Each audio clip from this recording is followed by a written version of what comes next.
পূৰ্বৰ দৰে হ'ব নেকি মেট্ৰিক পৰীক্ষা আৰু ৰণুজ পেগু ছাৰে ইয়াৰ ওপৰত কি কৈছে যোনটো বৰকৈ ভাইৰেল হৈ আছে এইকেইদিন নিউজত তো সেই কথাখিনিও আজি এই ভিডিঅ'টোত ডিছকাছ কৰিম আৰু ইয়াৰ লগতে আৰু এটা কথা ডিছকাছ কৰিম যোনটো হৈছে যে ওল্ড পেটাৰ্নৰ প্ৰশ্ন নিউ পেটাৰ্নতকৈ বেছি আহিব নেকি তো এই টপিকটোৰ ওপৰত আমি 4 দিন আগত ভিডিঅ' এটা দিছিলোঁ যাৰ পিছত বহুতো চেনেলে এই টপিকটোৰ ওপৰত ভিডিঅ' বনাইছিলে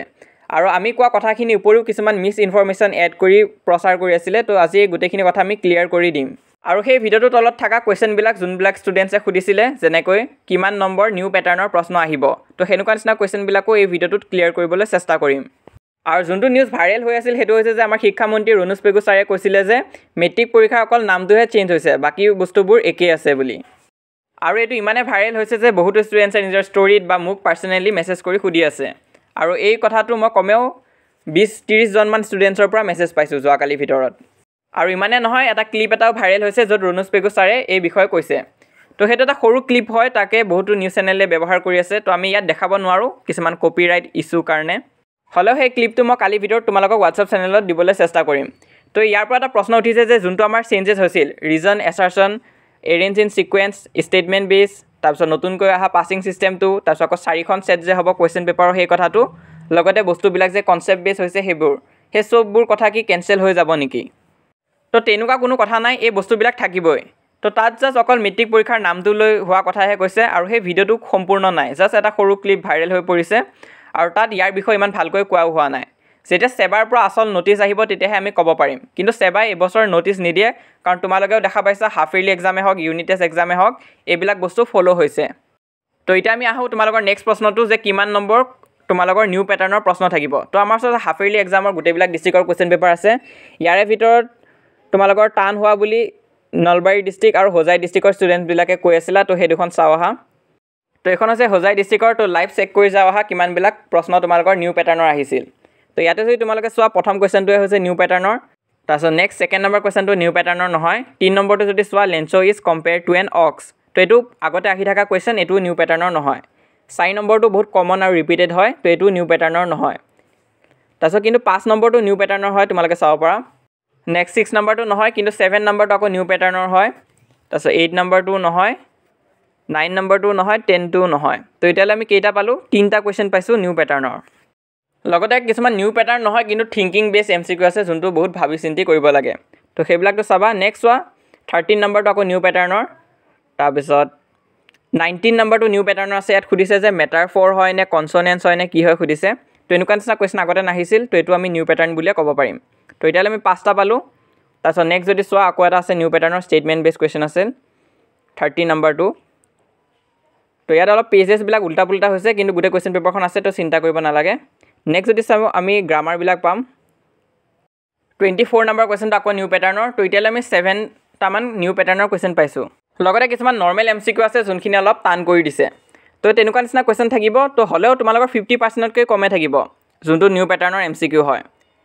তো এখন ডিষ্ট্ৰিক্টত আমি চাব পাৰোঁ তো ইয়াতো অল্ড পেটাৰ্ণৰ প্ৰশ্নই বেছি আছে তাৰপিছত নেক্সট যদি নলবাৰী ডিষ্ট্ৰিক্টখন চাওঁ এই পেপাৰখন কিন্তু সম্পূৰ্ণভাৱে বেলেগ কৰিছে মেট্ৰিক পৰীক্ষাতকৈ আৰু একদমেই মিল নাই তো এইখন তোমালোকে অলপ টান পাব পাৰা কৰিব হ'লেও চাই যোৱা কিমানবিলাক নিউ পেটাৰ্ণৰ কুৱেশ্যন আছে তো ইয়াত প্ৰথমটোৱে হৈছে আমাৰ নিউ পেটাৰ্ণৰ তাৰপিছত 2 নম্বৰ কুৱেশ্যনটো দীঘল আছে যদিও নিউ পেটাৰ্ণৰ নহয় এইটো তো এইটো ইজিয়ে হয় তোমালোকেও পাৰিবা অপশ্যন চিটো কাৰেক্ট হ'ব তাৰপিছত তেনেকুৱাকৈ 3 নম্বৰটো যদি চোৱা তো এইটো কিন্তু সম্পূৰ্ণভাৱে বেলেগ পেটাৰ্ণৰ হয় তো আগতে এনেকুৱা কুৱেশ্যন নাহিছিল এইটো একদম কিতাপৰ শেষৰ পাঠটোৰ পৰা দিছে তো যোনটো এই লেটাৰটো গড হয় চেপ্টাৰটো তাৰ একদম কুৱেশ্যন এনচাৰখিনি পিছত এটামান পাৰ্ট আছে তাত এই কথাখিনিৰ বিষয়ে অলপ কোৱা হৈছে তো তাৰ পৰাই ডাইৰেক্ট কুৱেশ্যনটো উঠাই দিছে আৰু বহুতো ডিষ্ট্ৰিক্টত দিছে তো এনেকুৱা নিচিনা কুৱেশ্যন আহিব পাৰে তাৰপিছত 4 নম্বৰটো অল্ড পেটাৰ্ণৰে হয় 5 নম্বৰটো আকৌ নিউ পেটাৰ্ণৰ হয় এইটো চোৱা তো এতিয়ালৈ আমি 3টা পালোঁ 6 নম্বৰটো আকৌ নিউ পেটাৰ্ণৰে হয় এছাৰশ্যন ৰিজনৰ কুৱেশ্যন হয় এইটো তাৰপিছত তাৰ পিছৰখিনি আকৌ পুৰণা পেটাৰ্ণৰে হয় হ'লেও এই কুৱেশ্যনখিনি যথেষ্ট টান কৰি দিছে যাতে তোমালোকে কৰোঁতে অলপ অসুবিধা পোৱা তো এতিয়ালৈ আমি 4টামান পালোঁ নিউ পেটাৰ্ণৰ MCQ তো নেক্সট এইবিলাক MCQ আছিলে ইয়াত চাব পৰা তোমালোকে তো অল্ড পেটাৰ্ণ হয় যদিও বহুতখিনি টান কৰি দিছে এইখিনি নেক্সট যদি 13 নম্বৰটো চোৱা which of the following is not a cultural element mention in the কুৰ্ক তো এইটো অল্ড পেটাৰ্ণৰে হয় MCQ তাৰপিছত 14 নম্বৰটো হুইচ এছপেক্ট টুৰিজম তো এইটো অল্ড পেটাৰ্ণৰে হয় কিন্তু অলপ থিংকিং বেছ হয় তো ইয়াত তোমালোকে ভাবি চিন্তি কৰিব লাগিব নেক্সট 15 নম্বৰটো আকৌ নিউ পেটাৰ্ণৰ হয় তো এতিয়ালৈ আমি 5টা নিউ পেটাৰ্ণৰ কুৱেশ্যন পাইছোঁ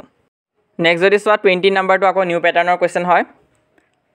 তাৰপিছত 21 নম্বৰটো পুৰণাই হয়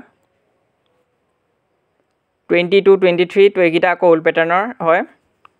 তাৰপিছত 26টো চোৱা এইটো আকৌ নিউ পেটাৰ্ণৰ হয়। তো এতিয়ালৈ আমি 6টা পালোঁ। 28 নাম্বাৰটো যদি চোৱা এইটো নিউ পেটাৰ্ণৰ হয়। তো প্ৰতিটো ডিষ্ট্ৰিক্টতে তেনেকুৱাকৈ আছে 6টা 7টামান তোমালোকৰ নিউ পেটাৰ্ণ টাইপ কুৱেশ্যন আছে, যোনটো এছাৰশ্যন ৰিজন হওক বা ষ্টেটমেণ্ট বেছ কুৱেশ্যন হওক। বাকীবিলাক আগৰ দৰেই আছে, কিন্তু হ'লে অলপ টান কৰিব চেষ্টা কৰা হৈছে, আৰু গ্ৰামাৰবিলাক থাকিব আগৰ দৰে। তো মেট্ৰিক পৰীক্ষাটো তেনেকুৱাই হ'ব, তোমালোকৰ 7টামান এছাৰশ্যন ৰিজন হওক বা ছিকুৱেঞ্চ বেছ আৰু ষ্টেটমেণ্ট বেছ কুৱেশ্যন আহিব পাৰে। তোমালোকে মেক্সিমাম 7 to 10 মান লৈ লোৱা, সিমানমান আহিব পাৰে। বাকী গ্ৰামাৰ থাকিব আৰু অল্ড পেটাৰ্ণৰ কিছুমান কুৱেশ্যন থাকিব। আৰু যোনটো কথা এতিয়া ওলাই আছে যে নিউ পেটাৰ্ণ একদম নাইকিয়া হৈ যাব, তো সেইবিলাক মিছা কথা। তোমালোকৰ এছাৰশ্যন ৰিজন হওক বা এৰেঞ্জ ইন ছিকুৱেঞ্চ বা ষ্টেটমেণ্ট বেছ কুৱেশ্যন এইখিনিতো থাকিবই। লগতে পাছিং ছিষ্টেমটো নতুন হৈছে, তাৰ বিষয়ে যোৱাকালি কৈছোঁ, যদি চোৱা নাই সেই ভিডিঅ'টো চাব পৰা। আৰু 4টা ছেট থাকিব কুৱেশ্যন পেপাৰৰ, যাতে তোমালোকে নিজৰ লগত বহাজনৰ পৰা চাব নোৱাৰা। আৰু লাষ্টৰ কথাটো হৈছে যে কনচেপ্ট বেছ হ'ব নেকি। তো কনচেপ্ট বেছ তোমালোকৰ ছায়েন্স ছাবজেক্টটোত বেছিকৈ হ'ব, মেথছতো অলপ হ'ব। তো সেইখিনি তোমালোকে ভালকৈ চাবা। তো তাত কি তোমালোকে কমনৰ আশা বেছি নকৰিবা। আৰু যোনটো কথা ভাইৰেল হৈ আছে যে কেৱল নামটোহে সলনি হৈছে, তো সেইবিলাক বিশ্বাস নকৰিবা। কাৰণ নিউজ চেনেলবিলাকে ইমান এটা এডুকেশ্যনৰ কথাও নাজানে, সিহঁতে বিভিন্ন বস্তুৰ নিউজ কভাৰ কৰিব লগা হয় কাৰণে এনেকুৱাকৈ দি দিছে। আৰু এইকেইদিন আমি ছেকেণ্ড ইউনিট টেষ্টৰ ওপৰতহে বেছিকৈ ভিডিঅ' দি থাকিম। তো কিবা যদি সুধিব লগা আছে কমেণ্টতে সুধিবা। তো এইকেইদিন নিউজ ৰিলেটেড বা আপডেট ৰিলেটেড ভিডিঅ'জ বেছি দিব নোৱাৰিম। তো মই সকলোকে ৰিকুৱেষ্ট কৰিছোঁ, কিবা যদি ডাউট বা কনফিউজন আছে কমেণ্ট কৰি সুধিবা। MIL আৰু ইলেক্টিভ ছাবজেক্টত একো চেঞ্জ নহয়, আগৰ দৰে হ'ব। যোনবিলাক MCQ থকা ছাবজেক্ট তাতহে চেঞ্জেছ হ'ব। তো শ্বেয়াৰ কৰা এই ভিডিঅ'টো যিমান পাৰা, আৰু ভিডিঅ'টো হেল্পফুল পালে লাইক কৰি দিবা। শ্বেয়াৰ এই কাৰণে কৰিবা যাতে কোনো ষ্টুডেণ্টছে ভুল ধাৰণাত বহি নাথাকে যে মেট্ৰিক আগৰ দৰে হ'ব, একো চেঞ্জেছ নহ'ব বুলি। আৰু আমাৰ হোৱাটছআপ চেনেলটো জইন কৰিবা যদি জইন কৰা নাই। 7,000তকৈ অধিক ষ্টুডেণ্টছ হৈ গৈছে, তো তোমালোকে জইন নকৰাকৈ নাথাকিবা। এইটো হৈছে আমাৰ ইনষ্টাগ্ৰাম হেণ্ডেল, যদি ইনষ্টাগ্ৰাম আছে তাতো আমাক ফ'ল' কৰিব পাৰা। আৰু আমাৰ এই চেনেলটো ছাবস্ক্ৰাইব কৰিব নাপাহৰিবা, আমি যিমান পাৰোঁ তোমালোকক সহায় কৰি যাম।